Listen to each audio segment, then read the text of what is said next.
Imagine you're just standing in your kitchen. Right. You pick up a book of matches, you stare directly at that potted fern sitting quietly on your counter, and you simply think to yourself, I am going to burn that leaf. But you don't do it. Exactly. You don't actually strike the match. You don't take a single step forward. You literally just hold that destructive intention clearly and sharply in your mind. Yeah. According to the text we are exploring today, if that fern were hooked up to a polygraph machine, the needle wouldn't just flutter. Right. It wouldn't just be a small blip. No, it would be violently sketching out a pattern of absolute terror. Which is wild. It really is. Welcome to the deep dive, everyone. It's a scenario that completely shatters our standard understanding of biology.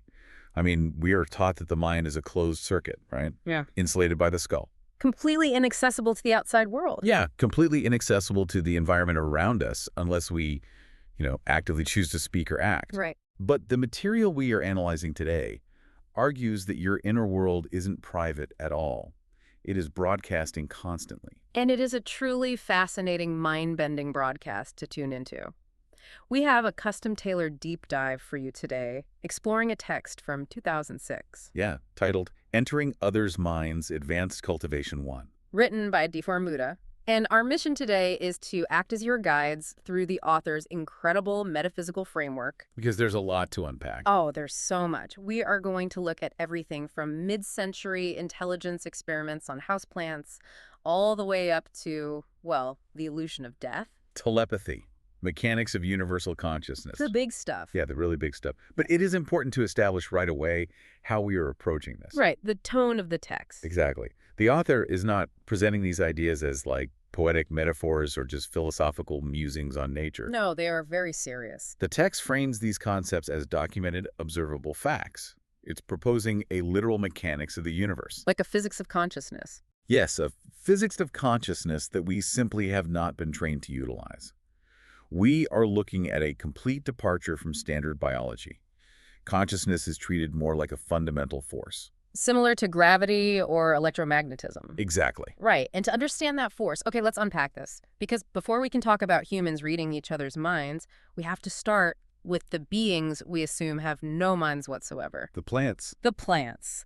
The text heavily references some truly wild mid-century science, specifically the work of a man named Cliff Baxter. And Baxter wasn't a botanist or a biologist, right? No, not at all. He was a polygraph expert for the CIA. Oh, wow. Yeah, he specialized in lie detectors. And one day, presumably out of just sheer curiosity, he decides to attach the sensors of his polygraph machine to the leaves of a houseplant. Which is a fascinating premise, just mechanically. I mean, a polygraph essentially measures galvanic skin response. Right. It's tracking microscopic changes in electrical conductance and moisture to gauge human emotional stress. So when you lie, you sweat, and the machine catches it. Exactly. So when Baxter hooks this really sensitive equipment up to a plant and waters it, the machine doesn't just register a blunt physical change in hydration. It's not just saying, oh, the plant is wet now. No. The text notes that the polygraph output emotional curves. Which is crazy. Yeah, to the trained eye of a CIA interrogator, the ink on the paper looked exactly like the curves a human produces when they are experiencing joy. The plant was demonstrably happy to be watered. Yeah. Which is strange enough on its own, but then Baxter pushes the experiment into much darker territory. He wants to test stress. Right. He wants to see how the plant reacts to a threat. So, as I mentioned at the top of the show, he stands there and contemplates burning a leaf. He forms a genuine intention. He forms the genuine destructive intention in his mind, and instantly the polygraph needle spikes into intense, frantic fear. Just from the thought. Just from the thought. But here's the critical detail. When Baxter later just pretends that he is going to burn the leaf... Like play acting. Yeah, when he goes through the physical pantomime of holding the match, but his internal intention is entirely benign, the plant shows absolutely zero reaction. It knows. It knows. It's like plants have an internal polygraph of their own, acting as a botanical lie detector for human intentions. But I have to push back hard here. Okay, go for it. How exactly does a plant, which doesn't possess a brain or a nervous system as we understand it, differentiate between me play-acting a threat and me genuinely intending to do harm? See, that is the exact question that forces the paradigm shift the text demands. Because the hardware isn't there. Right. If you are exclusively looking for human hardware synapses, a frontal lobe, a central nervous system, you will never find the mechanism. You're looking in the wrong place. Exactly. What's fascinating here is that the text implies plants are not merely, chemical automatons passively reacting to sunlight and water. They're doing more than just drinking and growing. Much more. They possess memories. They possess mental activities. They have the ability to perceive subtle human psychological states. By the author's framework, they don't just react, they think. So they are reading the intention itself, not the physical action. Precisely. Think of it energetically. When you truly intend to destroy that leaf, your psychological state changes. Your whole vibe shifts. Yeah, you are generating a specific harsh frequency. The plant, acting almost like a tuning fork, reads that state. Right. When you are just play acting, your internal frequency remains calm, and the plant knows you are bluffing because the threatening resonance simply isn't there. And it turns out they aren't just tuning into human intentions, right? Yeah. The text brings up another experiment that is frankly terrifying for the subjects involved. Oh, the shrimp experiment. Yes. Researchers wanted to see if plants communicated with other species. So they set up a plant with a polygraph, and right in front of it, they drop live shrimp into a pot of violently boiling water. Which is just a sudden, massive injection of trauma into the immediate environment. Exactly. It's brutal. And the moment those shrimp hit the boiling water and perish, the plant experiences extreme stress. The machine picks it up. The polygraph needle goes absolutely wild. It is demonstrable proof, according to the text, that the plant is actively monitoring its environment. And emotionally communicating with entirely different species as they experience trauma. It is an invisible, localized web of suffering that the plant feels directly. Yeah. But this responsiveness is not limited to trauma or fear. No, it goes the other way, too. Right. The text highlights the findings of Soviet scientist Viktor Pushkin, who took a much more conversational approach to this invisible web. He actually talked to them. He did. Pushkin found that plants physically react to human speech. But more importantly, they react to the emotional weight behind the words. This part is so wild. Pushkin would sit and tell stories to the plant. When he spoke about pleasant, happy events, the plant's leaves would physically stand up. Like they were leaning in. Yeah, the petals would seem to dance and perk up. But when he deliberately shifted his tone and began describing the bitter, freezing cold of a harsh winter storm, the leaves would literally begin to shiver. Just from the story. And when he told a profoundly sad story, the entire plant would droop in a physical display of melancholy. Now look at the underlying logic of what Pushkin is observing here. Okay. The plant, obviously, does not understand the Russian language. Right, it doesn't know vocabulary. It isn't parsing the grammar of a winter storm or understanding the plot of a sad story. It is responding entirely to the emotional resonance of the storyteller. The feeling behind it. Yes, the text is laying a crucial foundation here. Consciousness and emotional exchange are not exclusive to creatures with mouths, ears, and brains. They are fundamental properties of life itself. Exactly. But if a plant can read our intentions and feel our emotions because it is a living biological organism, that raises a massive problem when we look at the next set of experiments the author presents. Because it gets broader. Much broader. Because if biological complexity is the requirement for consciousness, where does the boundary actually end? Right. The text pushes this perimeter outward from the garden and straight into your pantry. Yeah, this is where it really shifts gears. And I will be honest, this is where my mind really started to melt. We are introduced to Pierre-Paul Sauvin, an electronics expert from New Jersey. He was doing some really interesting monitoring. He found that plants react continuously to human cell death in their environment. And he could send simple instrument-recorded signals to plants and get strong, measurable reactions back. So Vaven's work is a vital stepping stone in the author's narrative. Yeah. It proves there's a continuous, invisible dialogue happening between human biology and plant biology. And we can tap into it. Right, and that this dialogue can be recorded and interacted with using instruments. But then the text introduces the framework of a U.S. scientist named Marcel Vogel. Who went even further. He conducted extensive experiments on telepathic communication. Vogel confronts our human bias directly. He points out that, yes, by our standards, plants are blind, deaf, and mute. I don't look like us. They lack our specific hardware. But they are living entities that occupy space. Okay. And because they occupy space and possess life, they can communicate emotionally. And the researchers didn't stop at leafy green plants, which is the crazy part. They expanded this instrument-recorded telepathic communication testing to other things. So many other things. They tested eggs, they tested peas, vegetables, peanuts, and they got successful results. Okay, hold on. I can stretch my imagination to a living, growing fern that is actively photosynthesizing, Sure. but a dormant peanut sitting in a jar on a shelf. Wait, eggs and peanuts. Yeah. So my pantry and my refrigerator are essentially conscious audiences. It sounds absurd at first. How does the text possibly justify calling an unhatched egg from the grocery store or a dormant peanut a conscious entity capable of telepathic communication? If we connect this to the bigger picture, Vogel and the text are asking you to completely discard your conventional metric for consciousness. Because we are so focused on brains. As humans, we are completely obsessed with biology. We look for neurons, we look for heartbeats, we look for synapses firing. Right. The text posits a much broader, almost physics-based definition. Consciousness in this framework is defined simply by occupying space as a living entity, even in a dormant state, and having the capacity for emotional resonance. So dormancy doesn't negate consciousness. Exactly. Think about an egg. It holds the complete potential and blueprint for life. It's life in waiting. Right. A peanut is a seed. It contains a living blueprint, waiting for the right conditions. Because they hold that life force, however dormant, they are actively tapped into this universal web of emotional communication. Wow. They aren't dead objects. They are just speaking a language of pure resonance, vibrating at a frequency that we are usually far too loud and far too distracted to hear. Which means every time you chop a carrot or crack an egg for breakfast, you are interacting with a network of awareness. You are. You are essentially cooking in a conscious kitchen. It's a lot to take in. It really is. But the author, Deiform Buddha, doesn't stop at the grocery list, because logically, if consciousness isn't bound by a biological brain, if a peanut can resonate emotionally without a central nervous system, then consciousness isn't bound by time or space either. That is the crux of the author's entire argument. The physical body is just temporary. Yes. Whether it's a human form, a plant stem, or a peanut shell, it is just one highly specific, temporary container for consciousness. Right. But the consciousness itself is a frequency. And the author states that this communication extends far beyond flora and fauna.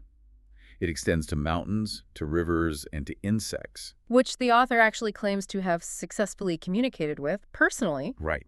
But then the text crosses the ultimate boundary. It tackles the concept of death. Yes, and this is the part of the text that fundamentally challenges how we view reality. It's a huge leap. The author outright states that the concept of death is an illusion. Figures like Jesus, Siddhartha Gautama, Muhammad, Laozi, they are not dead. They're still around. The text literally says they're still there. What? And this doesn't just apply to ancient historical figures. It applies to your own deceased grandparents, your parents, your relatives. Anyone who has passed? You can communicate with them right now. The author writes, "There is no such thing as death in life.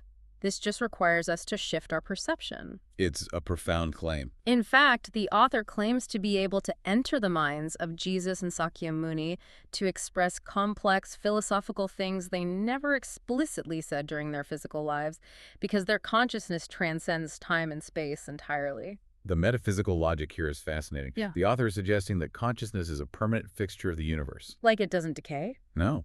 When a physical body eventually fails, the frequency of that individual's consciousness doesn't just vanish into nothingness. It just drops the hardware. Exactly. It simply exists without the biological hardware. Right. It remains completely accessible in a non-material state. It is a cosmic field of information.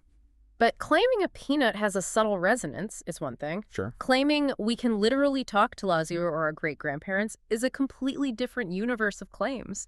Here's where it gets really interesting for me. Go on. If this frequency is everywhere and death doesn't actually stop it, it implies we are actively filtering it out. We must be. Right. If death is just an illusion and all it takes is a shift in perception to talk to Laozi or our great-grandparents, why is it so incredibly hard for us to tune into this frequency? Are we just stuck on the wrong radio dial? I mean, I can barely get my Bluetooth headphones to connect most days. Yeah, it's not exactly intuitive. Why does this feel like an impossible task for the average person? Well, the text provides a really compelling, grounded analogy for this problem. Think about how we treat strangers. Okay. Imagine you are standing in a massive, crowded room. To you, a stranger across the room is basically an unknowable entity. They're just background noise. Exactly. They are a blank slate, essentially invisible to your emotional reality. But as soon as you walk over and initiate communication, you gradually begin to understand them. You make a You connection. become familiar. Your frequencies align. The author suggests that the universe is entirely full of these strangers, whether it's deceased ancestors, humans in the future, or even beings on other planets. And they're all just in this crowded room with us. Right. We don't perceive them because we haven't actively initiated the communication. We are just ignoring everyone in the crowded room because we are so focused on our own little corner. Precisely.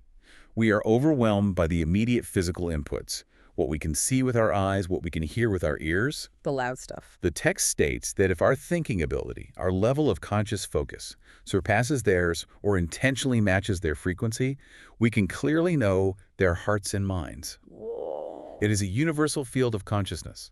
We simply haven't trained the mental muscle required to access it. Okay, so if this universal field exists, and all these minds are just waiting in the room, from peanuts to plants to ancient philosophers, does the author actually provide a way to drop that filter? There's a method, yes. Because we can't all just suddenly start channeling historical figures. How do we practically access this in our daily lives? The author provides a starting point, and it begins with the people sitting right next to us. Our loved ones. Yes.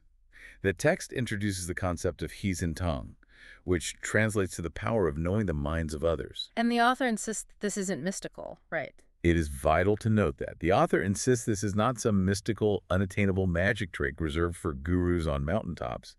It is described as a very simple, mechanical process of tuning your consciousness to perfectly match someone else's. Yes, the practical application described in the text is incredibly intense. It says you can enter a loved one's mind, mentally ask them to perform an action, and they will physically do it. They just respond. The text literally says, your thinking becomes their thinking, and your consciousness becomes their consciousness. They will inevitably comply. Which is a heavy concept. Very. It also notes that insects are actually the easiest beings to communicate with and command this way, followed by plants, and then finally humans.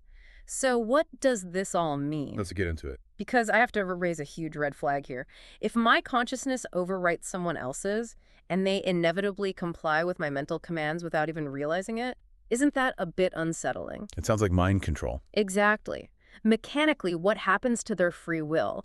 If I can just pilot my loved ones around like drones to grab me a cup of coffee, that sounds deeply unethical. This raises an important question, and it is the exact tension the author anticipates within this framework. So there's a catch. A huge catch. The text doesn't just hand you the keys to absolute mental manipulation and walk away. It builds in a profound, fundamental safeguard. And it is not a moral judgment by the universe. It operates like a law of physics. It is a universal lock on the door of Tong. The text explicitly states a crucial rule. To achieve this level of telepathic connection, you must be entirely sincere. Sincere meaning what exactly? Because, I mean, a dictator can be entirely sincere about wanting power. Sincere in the context of empathy, meaning you cannot use this power maliciously, selfishly, or for manipulation. Oh, I see. The prerequisite for this deep telepathy, for this merging of minds, is absolute sincerity and profound love. Empathy is the key. The text states you must genuinely care for them, love them as yourself, and love all life as yourself. The mechanism of entering another's mind only operates on the specific frequency of pure, selfless love. So you literally cannot hack the system out of greed or a desire for control. You can't fake it. The very act of trying to control someone for selfish reasons changes your internal frequency to something jagged and dissonant, which completely locks you out of the connection. It's like trying to tune a radio to a classical station while you are broadcasting heavy metal. That's a great way to put it. It is pure causality. Selfishness reinforces the boundary of the ego. It strengthens the walls of that isolated private room in your mind. It keeps you trapped inside your own head. Right. To enter another's mind, you have to completely dissolve the boundary between you and them. And according to the author, the only energetic force capable of dissolving that boundary is unconditional love. Because love removes the separation. Yes. When you love them as yourself, your request isn't an invasion of their free will. It becomes a shared harmony. You are moving together because the separation between your minds has effectively vanished. Your tuning forks are vibrating at the exact same pitch. It is a beautiful, if entirely mind-bending, mechanical safeguard. It means the ultimate superpower in this framework isn't intellect, it isn't technology, and it isn't willpower. It is absolute, unyielding empathy. Empathy is the technology. Right. Which really brings this entire deep dive full circle for you, the listener. We have gone on an incredible journey through this text today. From the CIA to ancient philosophers. We started with CIA agents interrogating houseplants with polygraph machines, exploring the idea that fear and joy exist mechanically within roots and leaves. We definitely challenge some assumptions there. We ventured into the pantry, challenging our biological biases to discover that dormant eggs and peanuts occupy space and resonate emotionally. Conscious kitchens. Exactly. We leaped across time and space, exploring the author's claim that ancient philosophers and deceased loved ones are merely strangers in a crowded room, waiting for us to shift our perception and initiate a conversation. Just waiting on us to tune the dial. And finally, we unpacked the mechanics of knowing minds, a power entirely gatekept by the physics of profound, unconditional love. I really want you to consider this framework the next time you water that potted fern in the corner of your room, or crack an egg for breakfast, or sit in total silence next to someone you love. There's a lot happening beneath the surface. What invisible emotional network might you be tapping into without even realizing it? If this text is right, you are never truly in an empty, isolated room. And, to leave you with one final thread to pull on, a thought that builds off the very specific mechanics the author lays out. Oh, this is a good one. Recall that the text states humans and ancient historical figures can be reached, but it's actually insects that are the absolute easiest beings to communicate with and command. Right, even easier than plants. They're energetically more receptive than plants and vastly more receptive than humans. Now, right now, humanity is surrounded by trillions upon trillions of buzzing, crawling insects. They are everywhere. They outnumber us to a degree we can barely even fathom. If they are truly the most telepathically receptive beings to our thoughts and intentions, what does that imply about the world around us? Are they listening? Are they simply waiting for us to dissolve our egos, tune our internal dials to the frequency of love, and figure out how to initiate the conversation? What a thought to end on. If you ever feel alone, just remember the millions of receptive listeners right outside your window. Thank you for joining us on this deep dive. Next time you pull the blinds and think your mind is a closed circuit, remember the houseplant in the corner. It might just know exactly what you are intending to do next.